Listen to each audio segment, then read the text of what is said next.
maybe you could talk about this idea of Russia committing massacres, because this was, I remember Bucha early in the conflict, that was a huge talking point that, Russian military armament was committed a massacre there and helped commit a massacre there. And, there's been so many of these offensives and counteroffensives. Could you talk a little bit more about some of that propaganda, right? This like atrocity propaganda of Russia is the killer. Russia is killing Ukrainians without any sort of strategy or like care or anything like that. It's just Russia invading Ukraine, killing people. Like what's the truth of the situation? You said a little bit with there are people on both sides obviously fighting, but what else can you say about that point? The Bucha incident in particular is very telling. All of the information that I presented to refute that came from the Western media, came from papers like the New York Times. We see these people shot dead recently, very recently, too recently for it to have even been Russian troops who had already pulled out for a while from that area. They were wearing white armbands. And it was very clear that these were reprisals from extremists, Ukrainian extremists that moved into the area after Russia's withdrawal. They were tied up, they were shot, they were mutilated. And then the New York Times actually wrote an article, and I don't think they put the video, but there was like a screenshot of it, where Ukrainian extremists they had Russian soldiers and they killed them the exact same way. The Russians were wearing white armbands. They were tied up. They were tortured. They were killed. Their bodies mutilated, exactly like the Bucha victims. So you're telling me that it is Russia, but the only evidence we actually have of anyone killing people like this are Ukrainian extremists who are doing it at the exact same time these deaths in Bucha supposedly took place, around the same area too that they took place. So, I mean, really, show us the evidence, or we have to be very skeptical, because look how many times the U.S. has lied to us about human rights abuses as a fabricated pretext to go into yet another country and interfere. Libya, Syria, Iraq, to a large degree. I mean, there were the weapons of mass destruction, but there was also the other issues that they would always try to bring up in case that didn't convince you. Well, like Saddam's also abusing people, mass murdering people. So we have to see the evidence. They produced no evidence. And then after that, each incident that they've tried to roll out and use as evidence of widespread Russian atrocities have been even more flimsy, to be honest. Like what evidence? I haven't had anyone explain to me the actual evidence and convince me. And I've looked for it. Yeah.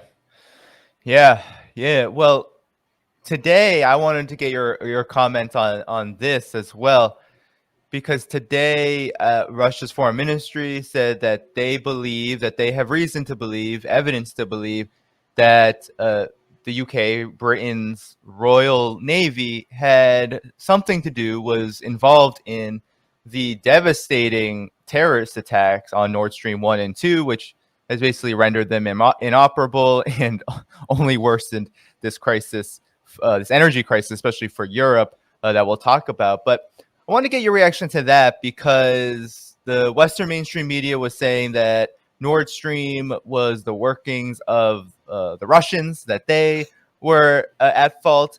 And then this comes in the context, of course, of other situations that have come afterward, right? The Crimea Bridge bombing, which was now believed to be done by Ukraine, the regime, with perhaps unknowingly the person who was driving the vehicle, which is just very disturbing and tragic, and also a war crime. And then of course we had the rumors that were circulating, or at least the skepticism of possibly a dirty bomb, right? This kind of like low-grade nuclear attack, which would render a place inoperable or unlivable, but or a region unlivable, uninhabitable, but wouldn't necessarily cause the kind of damage that maybe would cause a huge reaction from the West. So there was rumors that would happen in Ukraine, and of course, right? And that was Russia saying this is a false flag and this is very serious.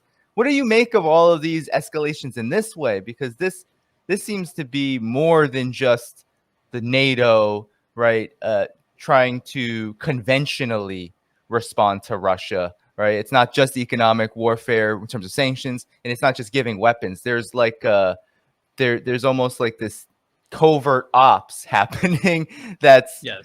making the situation a lot worse. What do Yes. you were your reaction to this? So somebody is, well, okay, there's a lot of, actually, I wanted to add a little to the whole Bucha incident. Sure. When people were pointing out that these people that were killed, they were killed way too recently for it to have been Russians. I remember the Western media then was talking about these other bodies that had been there much longer, and they had the satellite images, and they're like, look, the dead bodies are there right next to the Russian soldiers that are there.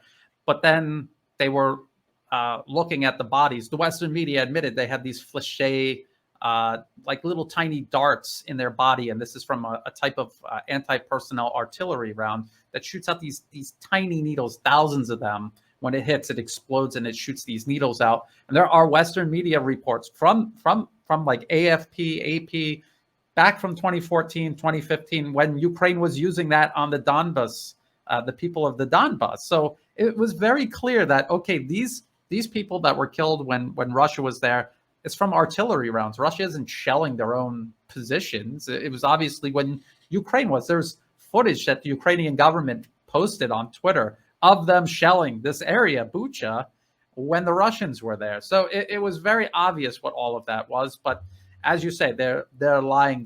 They're making things up. They're spinning it. They're trying to cook up a pretext to justify more Western involvement. The Nord Stream. Okay, so you talked about the Nord Stream, the attacks on the pipelines.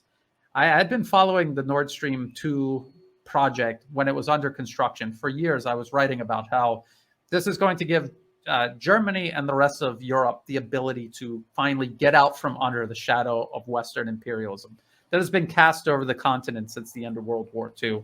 They're going to work closer with Russia. They're going to have cheap energy. They can boost manufacturing. They're working more closely with China. The Belt and Road Initiative is crossing Eurasia, reaching Europe. And it really looked very optimistic. But at the same time, I realized that this is the end of American hegemony. They will do almost anything to stop this from materializing. And I thought that, all kinds of much lesser moves, but actually blowing up the pipeline. I mean, it couldn't be more extreme than that. They just physically blew it up to make sure that this was no longer an option. People saying that it was Russia, I mean, it makes no sense. They could have just turned it off, and this would have been leverage. This would have been excellent leverage for Russia. Taking that leverage away from Russia, who does that benefit? The United States, only the United States. Now, the Russians are claiming they have evidence that the UK did it. I would need to see that evidence. I don't know. I would be just as skeptical of that. But when there is a crime committed, the first thing that you do is ask yourself who had the means to do it, who had the motivation to do it, who benefited from it. It's clearly the United States. Their frustration with Nord Stream 2 was palpable. You could feel it, how for years as it was being built, how desperate they were to stop that. They even sanctioned German companies to try to dissuade them from continuing with the completion of the pipeline. Now the German government is that you have a new government in power. You have U.S. President Joe Biden openly saying, while he's next to the German chancellor, we're going to stop this pipeline. He says nothing. I mean, it's very obvious that, I said that the U.S.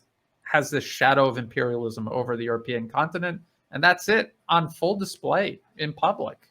There was another. Oh, the dirty bomb. Yes, the dirty bomb. We saw this in Syria. We saw the U.S. and its militants staging chemical attacks in Syria to justify some sort of U.S. intervention. You have to think of how unimaginative this is. They already got caught blatantly lying about weapons of mass destruction in Iraq, and then literally the next country over on the map, they're talking about weapons of mass destruction and how they need to go in. And if you examine the OPCW reports, this is what stood out to me from, they had pictures of these holes in the rooftop. They're on the rooftop. They're looking at all of the buildings in the surrounding area. They all have these very similar impact craters. And you see this canister just sitting next to one, and they're claiming, yeah, that caused the hole here. What caused the holes on all of the other building tops? And in the report, they even said that, well, there were mortars. And they're all similar to this hole that people are claiming this chemical canister created. So it's very obviously staged. They even went to one of the weapon workshops in the area that the militants had been running during their occupation of this area, and they had the exact same canisters sitting in the workshop. And this was in the OPCW report. So it's so obvious it was staged. So with the dirty bomb, it's the same thing. Russia tried to get ahead of these chemical attacks in Syria by saying we have intelligence. They could do it any day now. So they're trying to get ahead of it to encourage them not to, or to blunt the impact when it does happen. I think they're doing the exact same thing with the dirty bomb. Is the West encouraging Ukraine to do this, or is Ukraine doing this on their own? This is only speculation. I feel that it would probably be Ukraine doing it on their own, and Russia's coming out and, mentioning it, putting pressure on Ukraine. The West is obviously going to publicly deny it, but I think privately they're going to tell Ukraine, if you do this, you're just going to complicate things even more. I don't think there's really a way out, because we cannot go in and fight Russia toe to toe in Ukraine. I just don't think the whole point of a proxy war is to fight your war with other people and other people's money and other people's lives, not your own. So I think they will try to keep it that way for as long as possible.